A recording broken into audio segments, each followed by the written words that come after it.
This is The Locker Room on News 3. Hello and welcome inside our award-winning Locker Room show sponsored by your Hampton Roads Chevy dealers.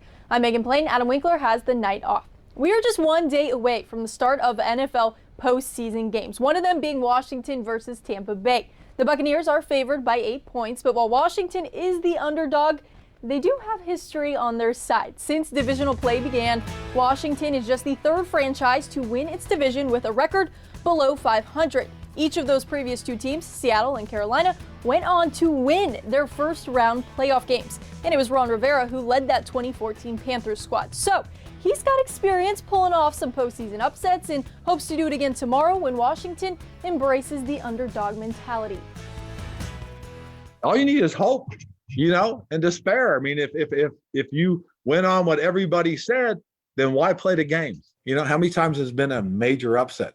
And I said it goes all the way back when this little guy named David upset Goliath. So we'll see what happens. That's why we're going to show up Saturday night and we're going to play hard. We can't do anything else. We can't run and hide. So we'll show up. We'll go out on the football field. And when the ball's kicked off, we'll play for 60 minutes and see. Quarterback Alex Smith's health is still up in the air, so there is a real chance that former ODU standout Taylor Heineke starts tomorrow's game. Heineke's experience is the polar opposite of his opponents. He has just 8 career NFL games under his belt. Meanwhile, the Buccaneers QB has played one more game than Heineke if we are just counting Super Bowls alone. Tom Brady may be in his first season with the Bucs, but he's no stranger to the postseason. And this year, he helps Tampa snap a playoff drought that dates back to 2007.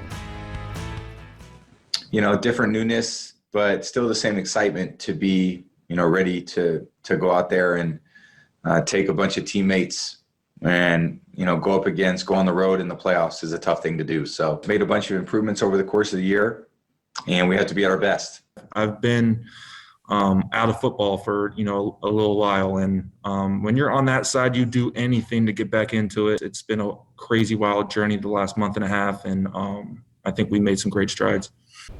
Both the Bucs and Washington are among the best in the league, but on opposite sides of the ball. Tampa ranks 3rd in points per game, while Washington's defense ranks 2nd in total yards allowed. That battle will take place at 8:15 p.m. tomorrow night at FedEx Field.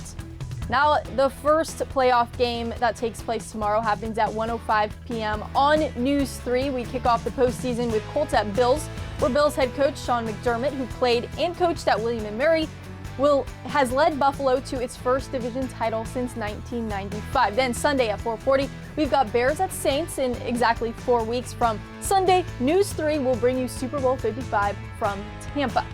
Now, as NFL teams get ready to begin their postseason quest for a Super Bowl win, I catch up with a guy who's already been there, done that. Former Wahoo and NFL player Chris Long. Safe to say water is a pretty important part of Chris Long's life. Just look at his Twitter, where he's the self-proclaimed hydrated king. There was a serious epiphany that I'm not as thirsty as I was when I played because I'm not exercising as much. So then I thought, I don't need to drink as much water. And as a podcaster, I was perpetually dehydrated. I've been on it, and it's totally changed the game for me, being hydrated. While he puts a lot of emphasis on his H2O intake, it's the water he provides for others that makes a splash. Long founded Water Boys, a clean water initiative, in 2013. It brings life-sustaining drinking water to communities in need, both domestically and internationally. Clean water, if you're pragmatic, is one of the best ways to change the world and to advance communities and societies' access to clean water. So, how do you develop as a society if your women are gathering water, if your kids are sick and they're not in school, and if you can't farm, and if you can't be active participants in the economy? So clean water is huge. When Long's not tackling thirst, he's talking football on his podcast, Greenlight. When broaching the topic of the NFC East, he roots for the Eagles, who he won a Super Bowl with in 2018, but it was Washington he picked to win the division, and he thinks they match up well against Tom Brady and company. I love Ron Rivera. I've always respected him. I love Alex Smith. I played against him in the NFC West. I followed this whole thing like everybody else. And I really like your rookie running back. I love your D-line because they play hard. You know what I mean? You guys match up pretty well against Tampa. I don't know how that game goes, but I know that that's not who Tom would rather play coming out of the East. And like Long, Washington's thirsty. Only instead of for water, it's for a postseason victory.